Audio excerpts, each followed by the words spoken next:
All right, let's talk about something that on the surface seems kind of weird. We're going to dive into a really fascinating puzzle that sits right at the heart of the entire AI revolution. So here's the big question. You've got AI and machine learning, right? A field completely obsessed with speed, with crunching massive amounts of data, with squeezing every last drop of performance out of our computers. And then you have Python, a language that, let's be honest, is famous for being kinda slow. So what's the deal? How did this supposed tortoise become the engine for the fastest race in modern technology? To really get to the bottom of this, we first need to understand the charge against Python. I mean, why does it have this reputation for being slow in the first place? Well, it all comes down to how the language actually works under the hood. Okay, so speaking very broadly, you've basically got two kinds of languages. First, you have compiled languages, like C++. Before you ever run the program, a compiler translates your entire code into the ones and zeros the computer understands directly. It's super optimized. But Python? It's an interpreted language. It gets translated line by line by line as it's running. There's this middleman, the interpreter, doing the translation in real time. And that extra step, well, that adds time. You know, a user on Reddit put this perfectly. It's a fantastic analogy. Imagine the computer is you, and the Python code is a set of instructions written in a language you don't speak. The interpreter is your dictionary. Having to look up every single word one by one is always going to be slower than just getting the instructions in your native language. That's the performance hit we're talking about. And it's not just that line-by-line translation thing. Python's famous flexibility comes at a cost too. It uses something called dynamic typing, which just means the interpreter is constantly having to double-check what kind of data it's looking at. Is this a number, a word, a list? And then you've got the infamous global interpreter lock, the GIL, which basically means a single Python program can't easily use multiple processor cores at the same time. All these things that make Python easy to use also make it, well, slow. Okay, so Python is slow. We've established that. We've laid out the case against it. But, and this is a big but, this is where the story takes a really interesting turn. Because in the world of AI and data science, Python has a secret weapon. Its job isn't what you think it is. See, here's the big secret. Python isn't actually the muscle doing the millions of brutal calculations. Think of Python as the brilliant conductor of an orchestra. The conductor doesn't play every single instrument, but they tell the experts, the violins, the cellos, the percussion, exactly what to play and when to play it. Python is the one waving the baton. And the star player in this orchestra, the first chair violinist, is a library called NumPy.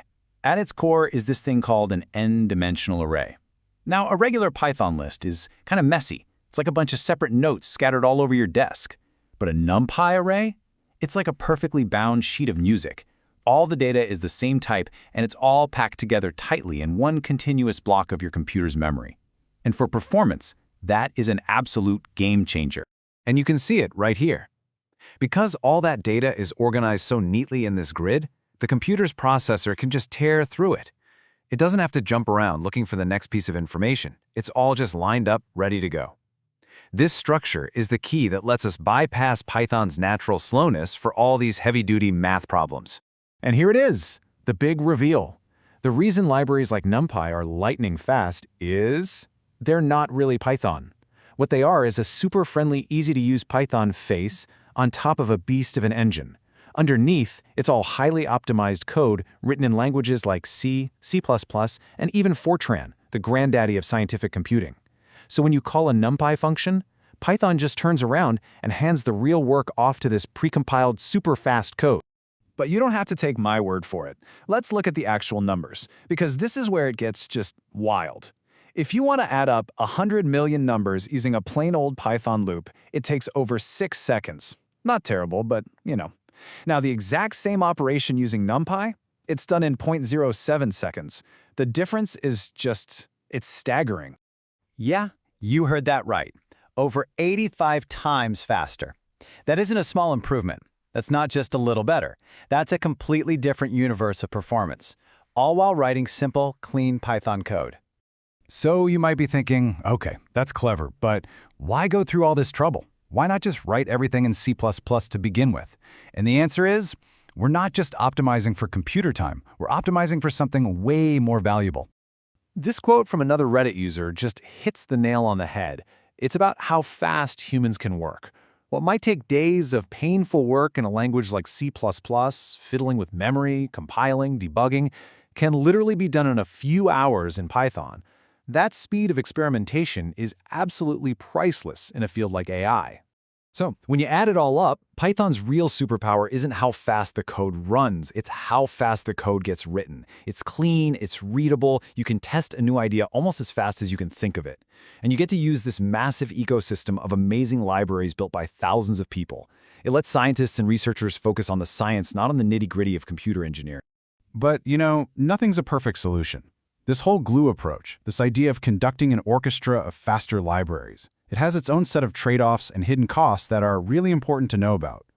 So, does this method of operating on whole arrays at once, what we call vectorization, just solve all our problems with no downsides? Well, not quite. One of the sneakiest drawbacks?